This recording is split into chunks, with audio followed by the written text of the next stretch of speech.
Assalamualaikum warahmatullahi wabarakatuh.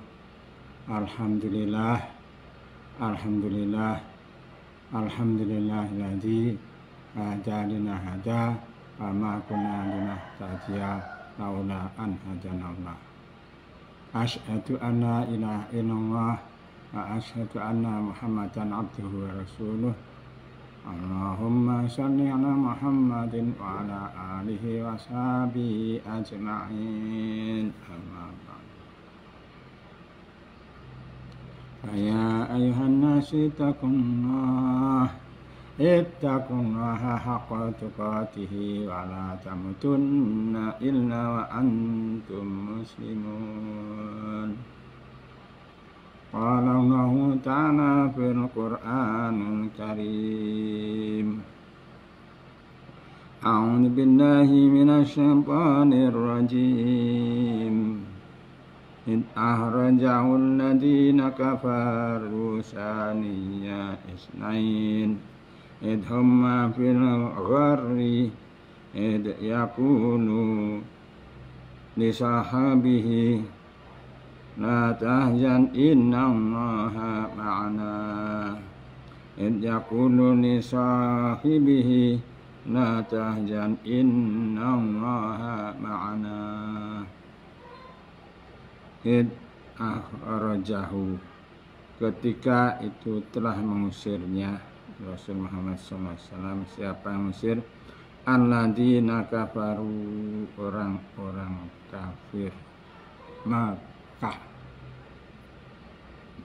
Sania esnain, dia adalah satu orang di antara dua. Artinya ada dua orang atau hanya ada dua orang. Salah satunya adalah dia Rasul Muhammad SAW, dan dia yang lain adalah Abu Bakar As-Siddiq. Ingatlah ketika mereka bersembunyi di sebuah gua.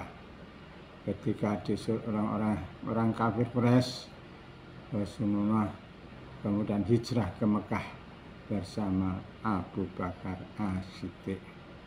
Karena kemalaman, dia pun bersembunyi di sebuah gua, atau mereka berdua bersembunyi di sebuah gua. Akhirnya Rasulullah berkata kepada sahabatnya itu, yaitu Abu Bakar As-Siddiq, la tahzan innallaha ma'ana. La tahzan, janganlah engkau takut, janganlah kamu sedih ya. La tahzan, janganlah kamu sedih. Innallaha ma'ana, sesungguhnya Allah bersama kita. Ini adalah puncak perjuangan. Puncak perjuangan. Rasulullah sudah berdakwah dengan keras dan melakukan segala harta kekayaannya. Istrinya sudah meninggal, Khadijah, paman yang tercinta, sudah Abdul Thalib juga sudah meninggal. Kemudian orang Quraisy bebas atau lebih bebas menekan Rasulullah. Ada dua tawaran, ada opsi dibunuh di tempat atau dimati ya, jelas sekarang, atau diusir.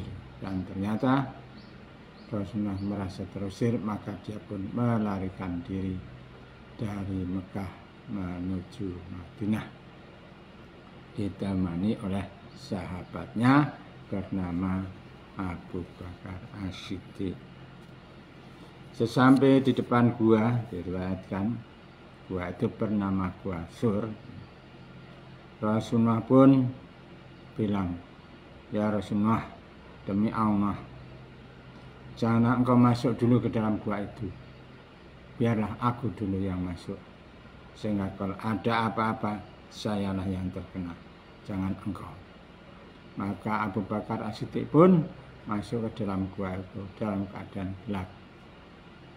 Ya, dibersihkan gua itu, ya segala ada yang ada debu dan sebagainya, atau mungkin ada ya tanah kotor atau kotoran lain. Kemudian tiba-tiba dia merobek pakaiannya, seret jadi dua. Maka pakaian yang disebut itu ditutupkan pada lubang-lubang yang ada dalam gua itu. Karena apa? Karena Abu Bakar khawatir dari gua-gua dari lubang-lubang itu muncul binatang berbisa yang akan mengganggu atau menyakiti Rasulullah. Maka dia masuk dan Rasulullah pun silakan Rasulullah masuk. Maka Rasulullah memasuki dalam gua itu. Dia pun beristirahat. Kemudian Rasulullah pun berbaring di pangkuan Abu Bakar As-Siddiq.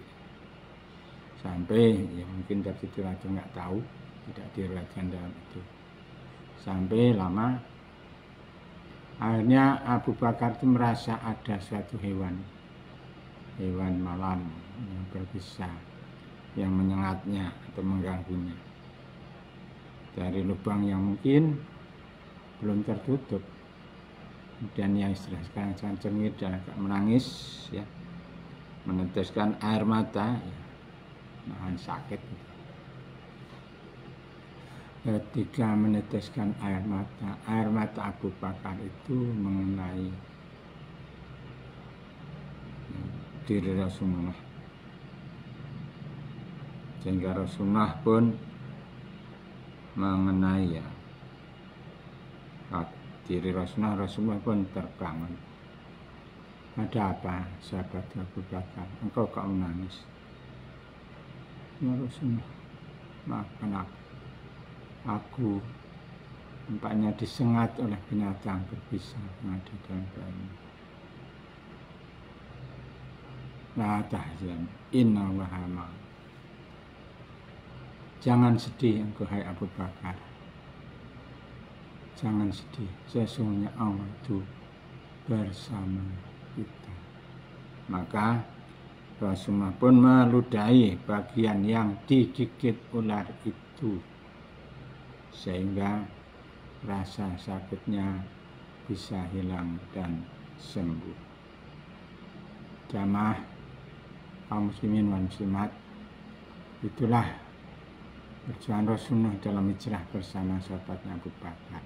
Karena ini Abu Bakar sangat, ya, terhormat sekali atas saat mulia, satu-satunya orang yang mendampingi Rasulullah ketika hijrah adalah Abu Bakar As-Siddiq. Dan keluarganya, anak dan anak-anaknya, dia menolong Rasulullah atau membantu Rasulullah SAW. Sehingga Abu Bakar pun dijuluki sebagai sahabat yang setia, pendamping Rasulullah SAW. Itulah termasuk kelebihan dari Abu Bakar As-Siddiq.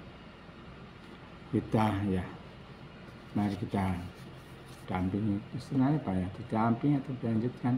Yang penting kita mencintai Rasulullah sebagaimana Abu Bakar As-Siddiq mencintai beliau. Seluruh hartanya dia gunakan untuk berdakwah. Suatu ketika Rasulullah SAW memerintahkan untuk bersedekah. Maka dalam hadis Umar bin Khattab, diterangkan bahwa Umar pun datang membawa apa yang dia miliki, kemudian diserahkan pada Rasulullah, mendahului Abu Bakar maksudnya. Kemudian ditanya Abu Rasulullah, nah selain ini apa yang kau tinggalkan untuk keluargamu hai Umar? Umar menjawab, aku tinggalkan semisal ini, artinya aku tinggalkan harta yang ada di rumah ini sebanyak ini, yang sangat banyak. Kemudian saat itu juga ada Abu Bakar As-Siddiq, dia pun makan seluruh harta yang dia miliki dengan ikhlas. Kemudian Rasulullah pun bertanya, Umar, Abu Bakar, engkau dermakan semua ini, lalu apa yang engkau tinggalkan untuk keluargamu di rumah?